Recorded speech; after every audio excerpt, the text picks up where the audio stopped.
All right, welcome back everyone to the deep dive.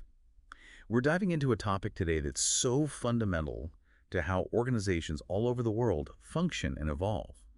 I'm talking about the role of the state, governments, in Hmm. other words, in shaping how organizations manage change and develop their workforces. Yeah, it's fascinating how often these governmental influences are sort of invisible, but they really have a huge impact. It's like the undercurrents shaping the whole landscape of organizational change. Exactly. And in today's environment, things are changing so rapidly. We're constantly dealing with disruption.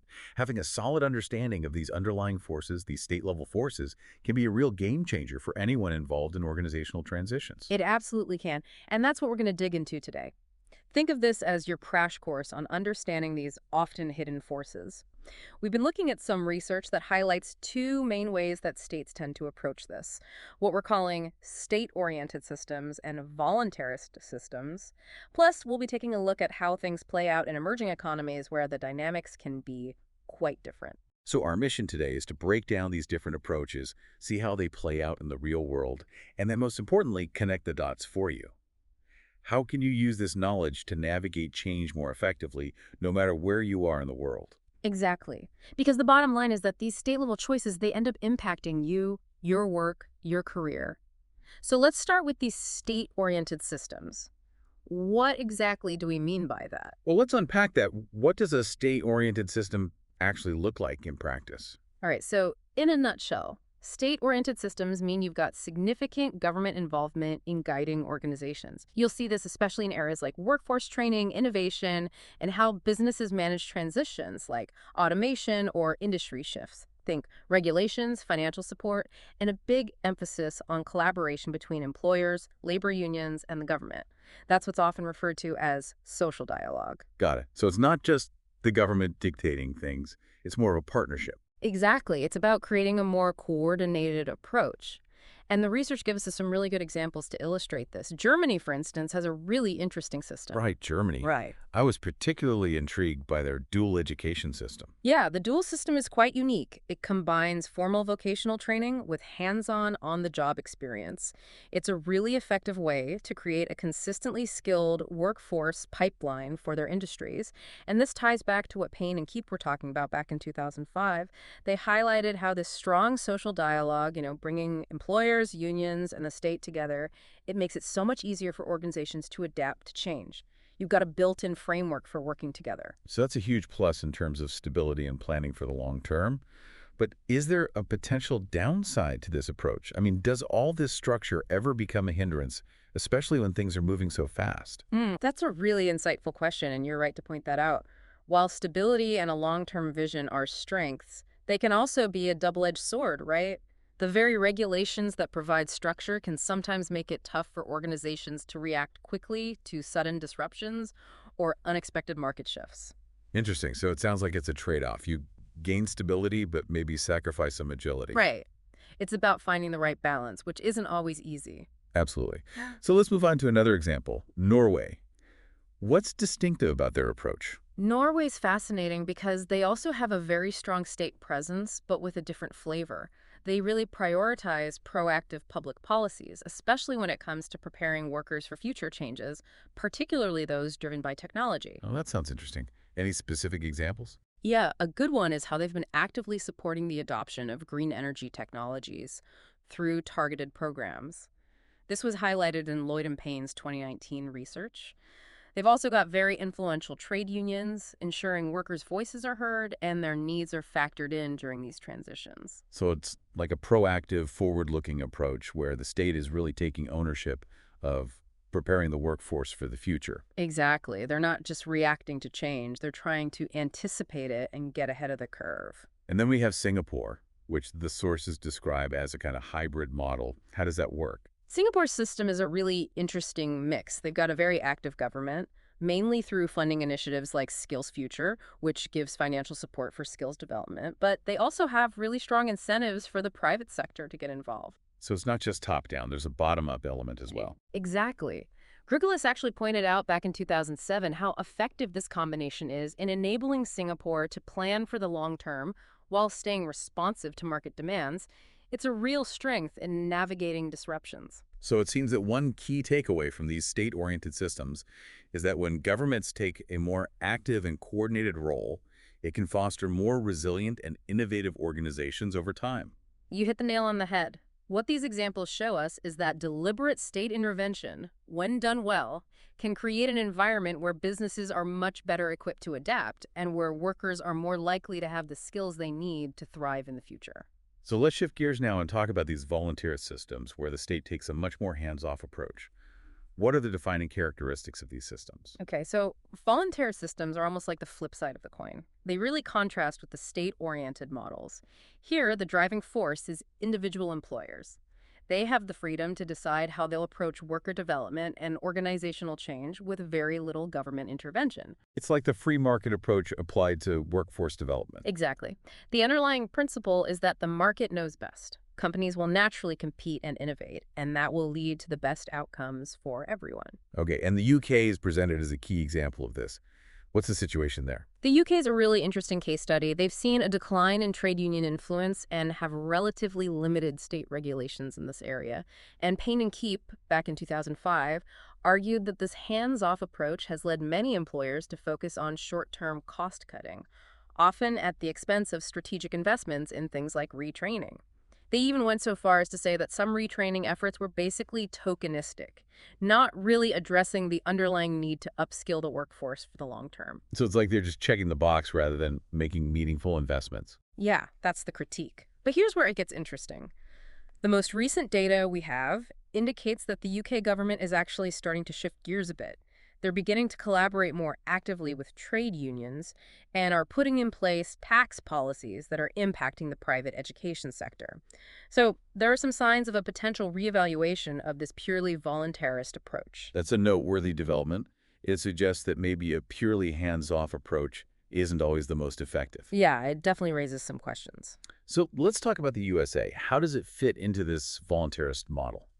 The U.S. is another prime example of a voluntarist system. They really prioritize market-driven solutions. The belief is that companies should compete and innovate without the government meddling in workforce development. But doesn't that leave some workers, especially those in industries undergoing rapid change, quite vulnerable? That's a big concern. And it's something that Martin really highlighted in his 2017 work on the gig economy, which has grown tremendously in the U.S. This rapid growth has, in some ways, exposed the potential downsides of a purely market-driven approach. Many gig workers lack consistent training and those basic worker protections that you often find in more traditional employment models. So it sounds like there's a real risk of a two-tier system emerging. Yeah, that's the worry. You've got large corporations that can afford to invest heavily in innovation and upskilling their workforce, but then you have lots of smaller firms and individual workers who struggle without more state support. So while these voluntary systems clearly offer a lot of flexibility, it seems that a key takeaway here is that this lack of coordination can create some serious challenges, potentially widening inequality and leaving significant portions of the workforce unprepared for future disruptions. Absolutely. That's the key trade-off to consider. While giving companies the freedom to operate independently can fuel innovation in certain sectors, it can also lead to a very fragmented approach where some are left behind. All right, so we've talked about state-oriented systems and voluntarist systems. Now let's broaden our lens and look at emerging economies, focusing on Asia and Africa. The sources emphasize that there's a lot of diversity within these regions. Oh, absolutely. The socioeconomic landscapes are so varied in these parts of the world, and naturally, this shapes how they approach organizational change and worker development in all sorts of ways. There's no one-size-fits-all model. So let's start with East Asia. What's going on in countries like Japan and South Korea? Japan and South Korea are interesting because they've traditionally followed state-led developmental strategies. You see a lot of collaboration between governments, businesses, and labor unions to drive economic growth. In Japan, for example, they have this long-standing tradition of lifelong employment, which Grugeles discussed back in 2007. It's fostered a culture of stability and long-term commitment within companies. But does that approach also create challenges in today's fast-paced environment? Does it limit agility? That's a really good question. And the research does suggest that these deeply ingrained hierarchical structures, while providing stability, can sometimes hinder rapid adaptation to new challenges. Interesting. So it's that classic tension between stability and agility playing out again. Exactly. It's a theme we see in many different contexts. Okay, so what about Southeast Asia? How do countries like Thailand and Indonesia approach these issues? Southeast Asia faces some unique structural hurdles, especially the sheer size of their informal labor sectors. This makes it incredibly challenging to implement the kinds of comprehensive workforce development programs that you see in more developed economies. Also, a lot of the innovation and access to advanced training tends to be concentrated within multinational corporations that operate in urban centers, leaving rural areas often underserved. Right, so there's a real risk of uneven development. Absolutely. And that can exacerbate existing inequalities. Let's wrap up with Africa. What are some of the key dynamics in both sub-Saharan Africa and North Africa? Across much of sub-Saharan Africa, limited state capacity is often a major barrier. Many governments simply lack the resources and the infrastructure to effectively support broad workforce development initiatives. So even if there's a will to invest in these areas, the means may be lacking. Precisely. But it's not a uniformly bleak picture. There are definitely some promising initiatives emerging. The tech hubs in Kenya, for example, are attracting investment and creating opportunities. And in Nigeria, they've got some ambitious digital transformation programs underway. The World Bank actually highlighted these in a 2021 report. But the reality is that progress is often uneven across the continent. And what about North Africa? North Africa is a complex region, politically speaking, and that instability often spills over into economic and social development. It makes long-term planning and investment in things like workforce training incredibly difficult. That said, some countries like Egypt do have a stronger state presence compared to many sub-Saharan nations. So it's a mixed bag with unique challenges in different contexts. Exactly, and that leads to a really important point for our listeners. Understanding these different state approaches is absolutely vital if you're involved in leading or participating in organizational change efforts, especially if you're working globally. Okay, let's talk about that. For our listeners who are working on the ground, leading change initiatives, how does all of this actually translate into action? How can they use this knowledge to be more effective? That's the key question, right? It's not just about theory, it's about application. Hmm. If you're a change practitioner working in different countries or even just dealing with global teams, understanding the state policies, the cultural norms, and the institutional frameworks in those different contexts is essential. It's not optional. It's how you set yourself up for success. Right, so let's get specific. How might a change practitioner adapt their methodologies based on the type of state system they're working within? Okay, so let's say you're working in a state-oriented system like Germany or Norway. In those environments, you've got a higher degree of trust, well-established social dialogue mechanisms, and strong institutions. So you can really leverage those existing structures to your advantage. It makes sense to involve works councils or trade unions early on to build buy-in and foster a sense of ownership in the change process. Collaborative frameworks that emphasize co-creation and consensus building, those tend to work really well in these high-trust environments. That makes sense. What about those more voluntarist systems like the US or the UK? In those more market-driven environments, you often need to be very clear and upfront about demonstrating the return on investment for any proposed change. Resources for workforce development might be tighter, and there's often a greater emphasis on individual initiative. So it's crucial to prioritize agility, adopt lean methodologies, implement changes incrementally, and showcase quick, tangible results. This can really help you build momentum and get buy-in. And what about those emerging economies where the challenges are often very different? Right. So in places like Nigeria or India, where you might encounter weaker institutions or a large informal labor sector, a more grassroots approach can be really effective. You might need to focus on building trust at the community level, maybe even partner with local NGOs or educational institutions to develop solutions that are scalable and don't require a lot of resources.